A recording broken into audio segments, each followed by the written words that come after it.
This is the ultimate fan experience, bro. I've been like losing sleep over these questions. That's hilarious. I'm finally getting the answers. Word.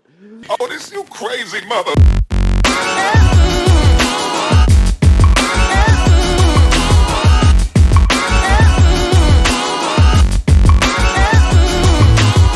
This Daily Stroll is brought to you by New York and Jersey City. You heard? Nigga Angelo pulled up today. Had to, come on. He getting the greatest fan experience ever. Yeah, we're the ultimate fan experience for real. We had chopped cheese yesterday, sold out in Brooklyn. Like that. That was one of the best shows. That was one of the best shows in the run, yeah. Oh my God. On the run, yeah. And DC was yanking too, but that shit was.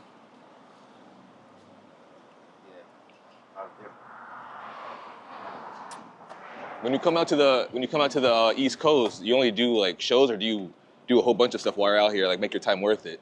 Yeah, we be trying to, like, we'll open it for bookings if we get to announcing time, and we just do like hella interviews. Like I'm finna go do 100G shit while I'm here, so whatever we can kind of wiggle in there during that time. Like, so when you booked the flight to the East Coast, what was like the original plan? Like, what was it? Always a show, usually. Okay.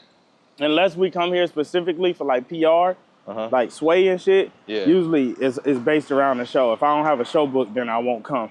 Right. Or if I know I'm coming, I'll start trying to, like, we just booked this Brooklyn venue like 5 days ago, like a week. That's OT. Like when we announced it is when I got the email like, hey, you good to go. Wow. So this was all within a week. Wow. Same with DC, 3 days. DC was, we knew it was coming. It was like, oh, 3 days to book a venue because we had Tiny Desk.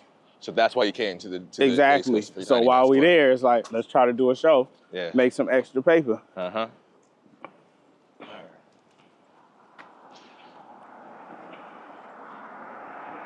have a whole bunch of questions I have for you, bro. For the ultimate fan experience. You heard? Man, all right, so I think only, like, what, 1 or 2 other people got to do strolls with us so far? Bro from Texas. Word. Remember for the backyard show that put up to the crib?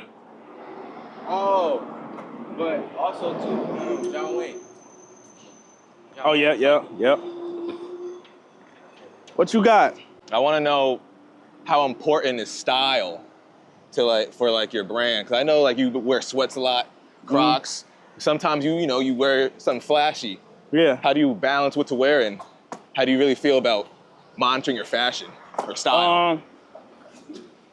I really didn't care too much until like recently when we brought Mei-Ling in to do the styling and shit for the visualizers. Cause I forgot who said it, but it was like, man, not getting dressed is like putting a kitchen chair inside of a Lamborghini. Like the visualizer go hella hard. We had this clean ass background and everything looked fire, good ass shot. And then I'll wear some like regular shit that don't complement the scene. Yeah. And it's like you're making a movie scene. You're making a movie, you have a wardrobe. Right. So that's really when it comes into play. And my deal with Mei-Ling when I got a stylist was like, I want to do this, but it has to be authentic to me. It got to be some shit that I really enjoy. It got to be my style and my feeling and my vibe. Yeah. Or I don't want to do it. So that's so crazy, because I feel like it's like a complete 180 from what you really wear, from like the hoodies and sweats to like the bucket hats and the sunglasses. I feel like it's a complete 180. And it took a while for us to get there, to try new shit. At first it was just hoodies and sweats, just nicer ones. And then we got to implement it, like she'll slowly implement shades and hats and shit like that. And I start being more open to things because I want to get the shot off. Right. You feel me? So it kind of grew as we did it more and more. And have you seen improvement in like? Hell yeah, we done had so many pieces go viral, more than they used to go. Right. Yeah, because you do the same songs too. Exactly. Yeah. But the scene is different. You feel me? So yeah, we've seen a lot more virality, and just to like look like T's always trying to make me get dressed before shows, because when we see the footage after, it always looked different. It just feel like a movie. Right. When it comes to good company as a whole, how do you like delegate who does what for work? Because I know you edit your vlogs, you do a lot of editing yourself. I mean, how do you put people in positions to work for you, to get you content, to get you, even when it comes to merch and stuff? I try to put everybody in a space of what they love doing or do best. Unless it's someone like me or T, kind of like, we just have a love for the game. So it's not a specific thing. If I gotta edit, if I gotta make, if I gotta do whatever, we gonna do that because we just love the game. Okay. Splash is similar, but Splash is here for film. He loves the film. That's what I brought him in to do. So Vince does merch. Vince loves clothing, design, and merch. That's what he does. Right. And everyone is open to doing whatever necessary, but I try to put everybody where it aligns. Mike G, he loves producing and engineering. He loves engineering. He act like he don't, but he loves engineering. You feel me? But it's like, that's what he does best. That's where we allocate his energy. And how do you manage that? So are you like a one-man manager? Would you check in with everybody? Yeah, I'm kind of like the sun, and T is the moon. So it's like, you're either gonna have me throughout the day and her throughout the night, or vice versa. We swap roles. So we're usually like, I'm the source between everyone. Right. But T is like right there. If you can't get to me for something, or it's something that doesn't need to reach my plate because I'm the sun, and I don't need to come down and start warming up the world for this, you know, Tia take care of it. Word. Can we get a water right quick? Yeah, go for it, man. Let's keep filming.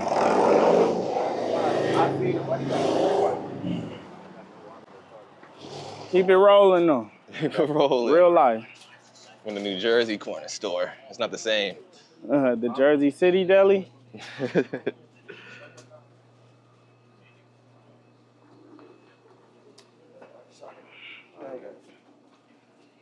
Culture. Culture, culture, culture. I'm glad you was on the same page.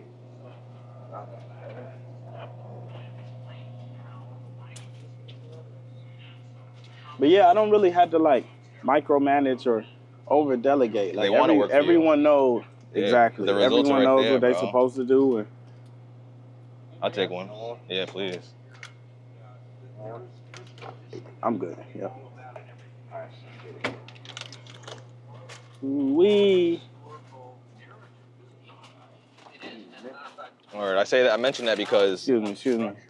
What's up, brother? Yeah, what up, man? All right. I got one in my hair too.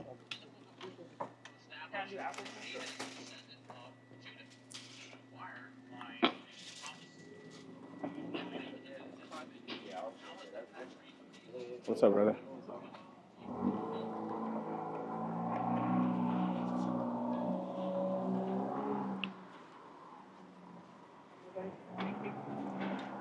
I was saying all that today because I run a podcast network, and I'm trying to, I'm doing all the editing, producing myself for 5 podcasts.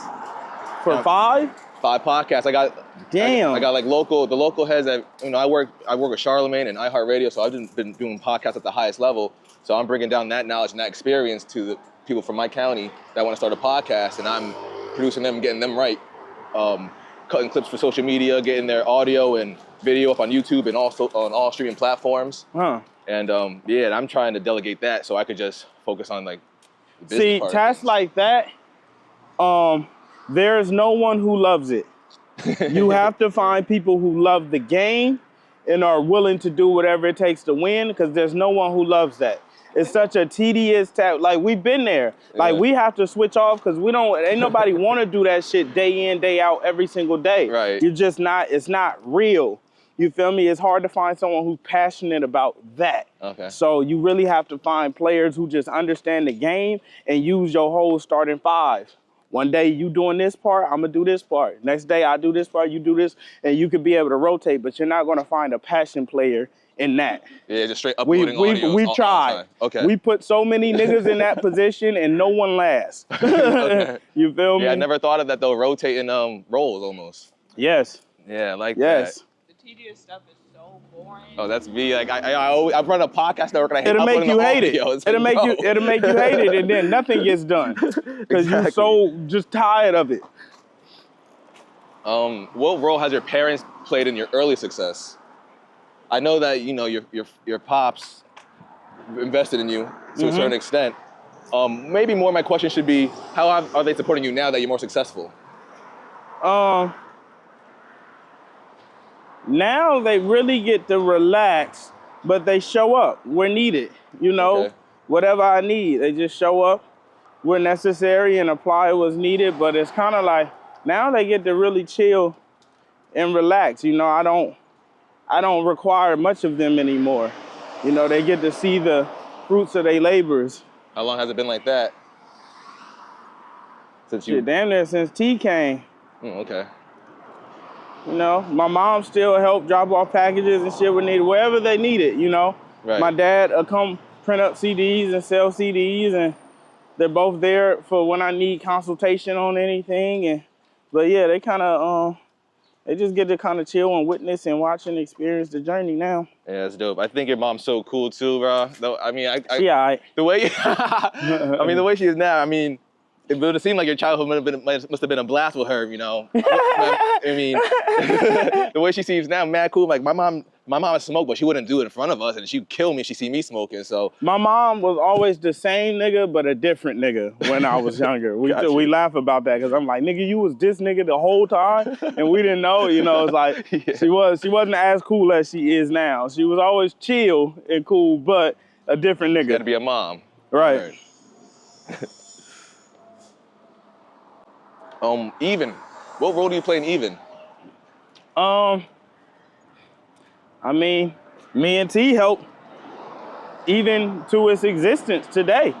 We were the very first release on Even, and we helped them optimize the whole rollout and what it looks like and the process and the flow and the reason that people could pay whatever they want and how fast it gets to people and how it gets to people, why you don't have to log in this many times. We played a pivotal role to just the development and the success. No one would be using Even if LaRussell didn't do $100,000 on the first release and push that line and go on EYL saying, hey, this is what it is, and bringing all these independent niggas over. It just wouldn't be what it is today. Word, shout out to Rashad and Troy. You heard? Uh-huh.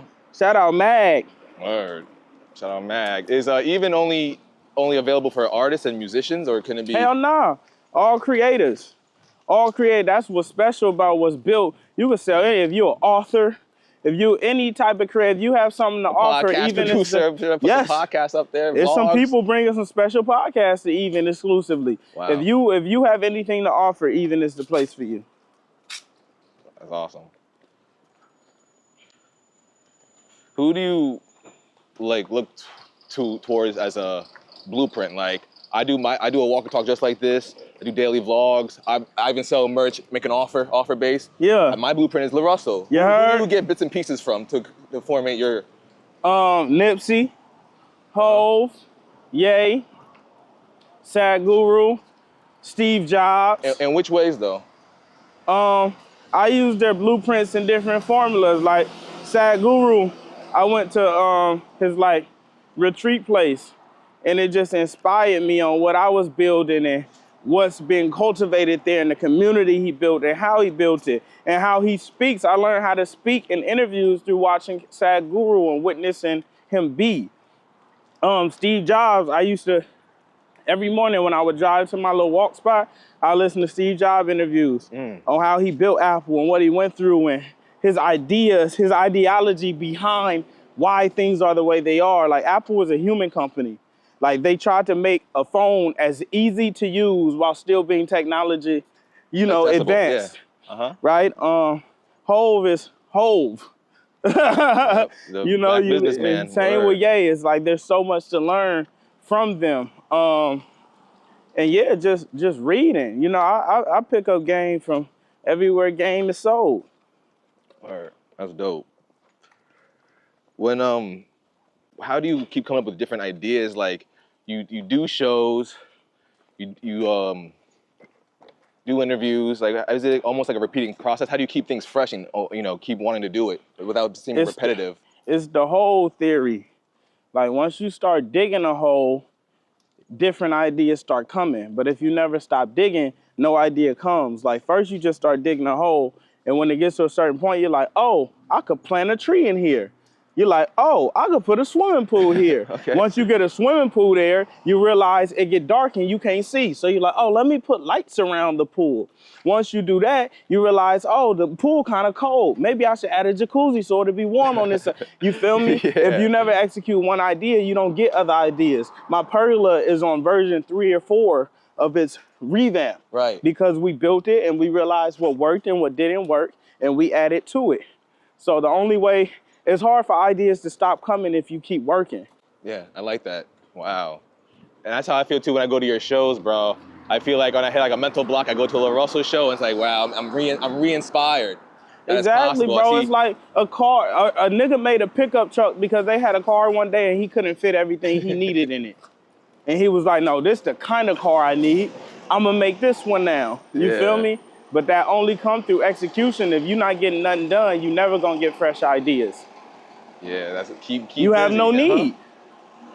Wow, that's genius. That logo is fire. New Jersey It's Transit? an NJ, but it's just an N. It be that shit. It be that. Like everybody don't have that. Yeah. Everybody don't have that, bruh.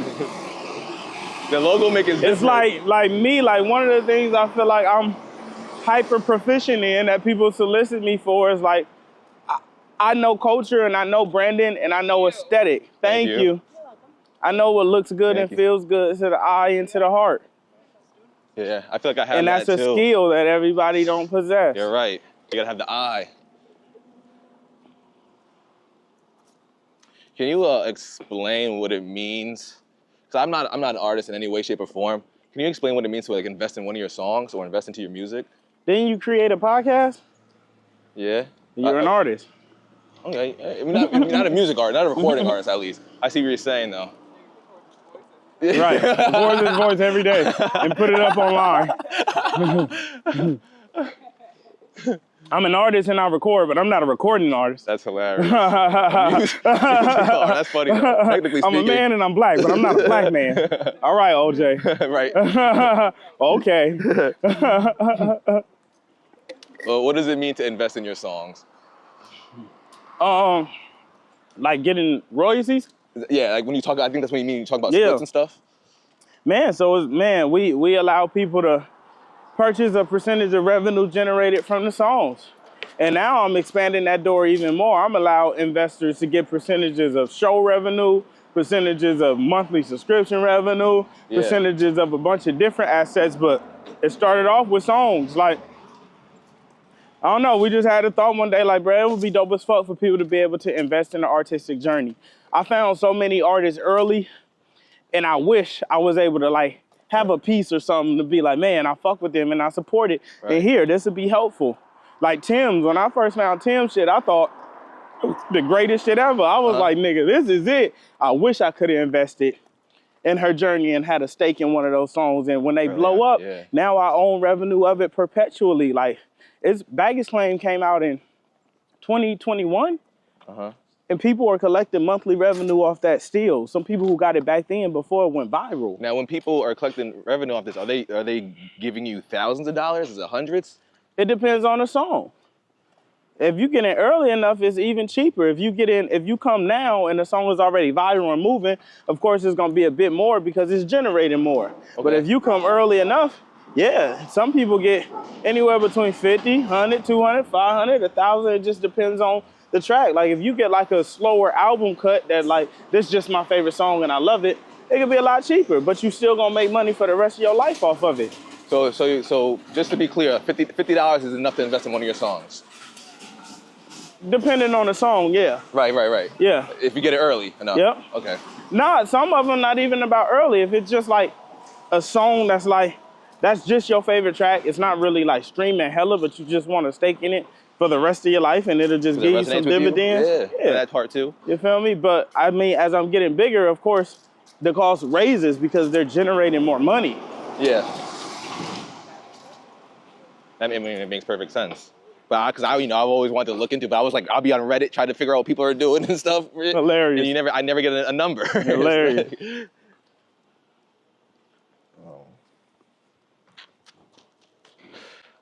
So you have a song called Great White. And Classic. First lyrics is 707 to the 510. I've been shipping merch out the 914. Yeah. Who do you know in 914? That's where I'm from, man, Westchester.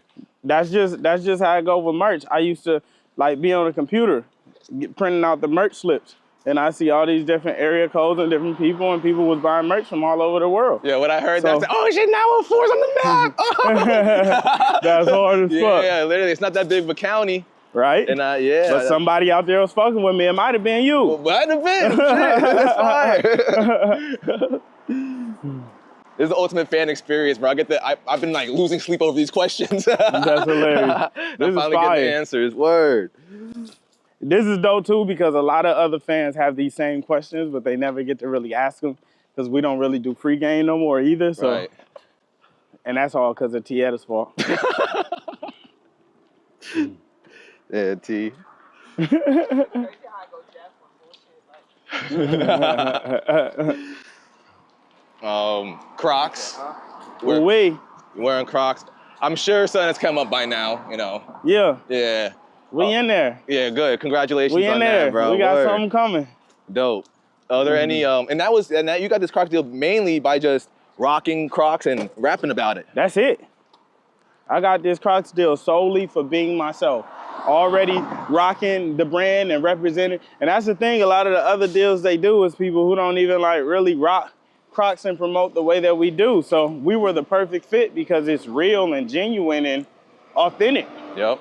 Are there any other brands that you're trying to that you're like rocking that you would hope that you get to catch their eye? Cough Yoruba? not really. Yeah. We just really like the brands that we actually use and fuck with. Of course, DJI. I love North Face. Like, you know, my hit list is all the brands that I use in my daily life. I don't really care to go outside of that. And, you know, it's funny because like we did some shit with Jack Daniels before, and part of what we were supposed to do was like this toast, and I told him like I don't drink, so I almost not did it just because of the fact that I don't use Jack Daniels. Yeah. But you know, some still want us to do our thing, but for the most part, I try to only work with brands that actually align, that's real, because otherwise it's not.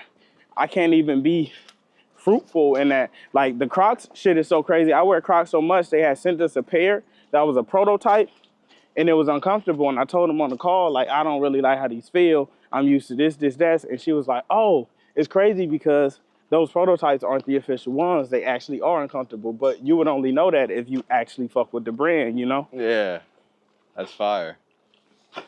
What percentage of your career now is still trial and error? Like making mistakes and learning from them still? 100. 100? Every day. You have nothing down pat yet, you trying to say? I mean, there's things that we do really, really, really exceptionally, but even those can improve. It's like we took visualizers from here to here, and we still got levels to go. Yeah. I mean, I feel like we make it look good, at least. Yeah, I mean, I have a pretty precise formula. Like, I know how to make shit shake. I could take an artist who don't have nothing going and get them some motion and something going and just rinse and repeat. Like, I know how to break in, you know? How did you get so knowledgeable about merch and like not knowing that you're gonna get ripped off? Because I've heard in the merch vlog that you guys posted, you spent like 24 racks. I think you said. Yeah, I spent hundreds of thousands of dollars on merch. How do you know that's the right thing? Because to me that sounds crazy. I'm like, there's no way. There's got to be a better way. I mean, you can only spend $100,000 on merch if you do merch successful. You start early. I started off with some presses. I think my first initial merch investment was probably like 3 to 4 racks total. And that's getting presses, vinyls, all that shit, garments, pressing, and then selling. And you flip and you see what worked and what didn't work. And then you go back in. But you can get merch cheaper than that. You could do a run of merch for like $500, $600 through a print shop and just see how well it sells and works. But when you want to build infrastructure, it's like me, I have a merch facility. So yeah. You know, costs are higher, and we're bringing in a different level of quality now and garments. So, you know, shit grows as it grows, and then you have to take bigger risks if you want bigger rewards. Yeah, that shit is so inspiring. The Shockaware, man, you put me on the Shockaware. Yeah. This shit, I got my shit right here, my own merch. Come on. And I got the Shockaware shit. Damn, I almost died. Responsible for this guy losing his ankle. But yeah, I mean, you're really, like I said, you're really a blueprint because you really teaching us, there's no shortcuts, and stop half-assing shit. You don't understand how, especially like in New York, when you're in Times Square, you're people handing you out CDs and shit. Check out my mixtape, and it's like, bro, you got to get with the times, and you got to stop looking like you're cutting corners because nobody's gonna take you seriously, bro. Oh God. And you know what's crazy? Guerrilla marketing still works. Son. We did 850 tickets in DC in 3 days because I was outside. Wow. And I wasn't like making this, oh, I'm doing this show, but I was just so out in the community. And when people ask, oh, why you here? We moving around and posting and sharing, like, guerrilla marketing still work. Only thing is like, sometimes niggas just be like too annoying. Like you gotta be, you know, a pleasant experience when you guerrilla market. Right. Shit. I feel like New York is one of the states you've traveled to the most to perform. Other than, you know, spots on the West Coast. I think we've done more New York shows than any other state. Yeah? Yeah. How come it's always Brooklyn? It's home. Brooklyn was just the first place to give me a home to perform. My very first show in New York, Marquette Hotel opened their doors for me. And just as an honorarium, you know, I love to get that back. And I always have my favorite shows when I come to Brooklyn. So, but I said I want to do, you know, some in Harlem and Queens and the Bronx and shit. So I'm gonna make those shake. But yeah, Brooklyn was just the first to really embrace me and give me a home to do it. I seen that you you do the pergola show in your own backyard. Yeah. I've seen you advertising or promoting that you're ready to do backyard shows in other people's backyards. Yeah, we took one to Pittsburgh and we took one to LA. We back in LA this month too. That is so fire. And are these people's homes or like recreational Pittsburgh facilities? was someone's home. LA was Baron Davis's compound. Nice. But yeah, Pittsburgh had a nigga crib. When it comes to good company, and I feel like, I don't know if this is, I feel like it's an issue for me, when it comes to POLYMAF. And so yeah, like a good company, you have artists under your good company. But I feel like your YouTube channel is mainly you. I don't have artists under good company. Oh, I apologize, because I thought like artists like Cujo and Malachi. We just all, Oh shit. Is it? Damn. No, it's this one. That's what I was saying, Davida. 819. 819. Yeah, we just all came up together. And good company was always my thing that I built.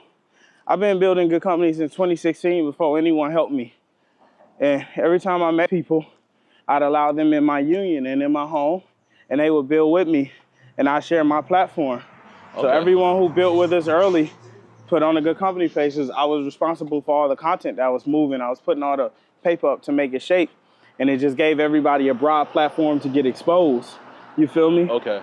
Okay, cool. Cause you know, my POLYMAF channel, which is it's ultimately a podcast network channel, it's mainly just my vlogs and my content, but nobody else is creating content like that. So to a certain extent, that's why it's like that. And that's what I realized, which is why Good Company ended up being a page with so many different artists, because all the artists I was excited about or I liked something that they had weren't creating content. So I would just go create the content for them and invite them into my space.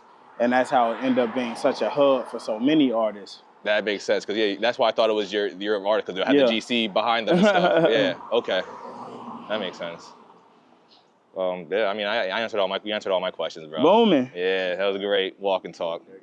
Daily stroll. Look at that. And it's 2, it's almost that time too. Yeah. Outside. Right, like 2:30. I think it's like 35 minutes from here. Yeah. Like 2:20, 2:30. We start packing it down.